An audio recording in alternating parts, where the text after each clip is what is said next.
মুন্সিগঞ্জের শীতলক্ষ্যা ও ধলেশ্বরী মোহনায় অসংখ্য লাইটার জাহাজের এলো পাতাড়ি নোঙরে ঝুঁকিপূর্ণ হয়ে উঠেছে নৌপথ।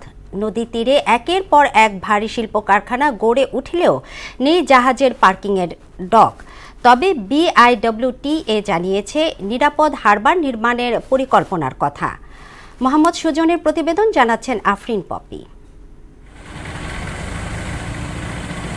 শীতলক্ষ্যা ও ধলেশ্বরী নদীর মোহনায় এভাবেই জাহাজের জট লেগেই থাকে। অসংখ্য লাইটার জাহাজ দিনের পর দিন নোঙরের কারণে নৌ চলাচল ব্যাহত হচ্ছে। আর এলোমেলো জাহাজ নোঙর করায় মুন্সিগঞ্জ নারায়ণগঞ্জ নৌপথ এখন নৌযান চলাচলের ঝুঁকিপূর্ণ এক নাম। যানবাহন রাখলে তো সমস্যা হইবই, কারণ আপনার চ্যানেল ছাড়া রাখছে।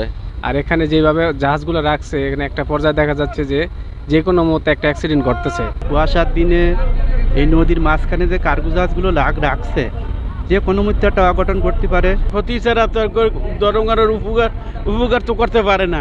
শত শত মানুষ এখানে দুর্ঘটনায় মারা গেছে, আর যে কোনো সময় আরো মরতে পারে।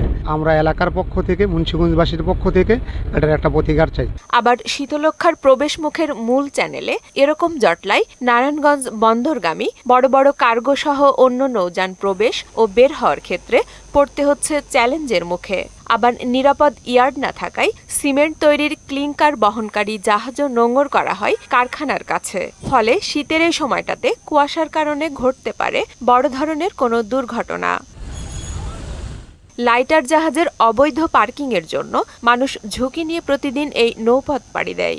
এই লঞ্চগুলা যে ছাড়ে, এই মোড় ঘোরার সময় একটি কুয়াশা হইলে কোনো লঞ্চও যাইতে পারে না, যে কোনো সময় দুর্ঘটনা ঘটে। চ্যানেল দখল করে জাহাজ নোঙর করার ব্যাপারে মাঝে মাঝে অভিযান পরিচালনা করার কথা বললেন এই কর্মকর্তা।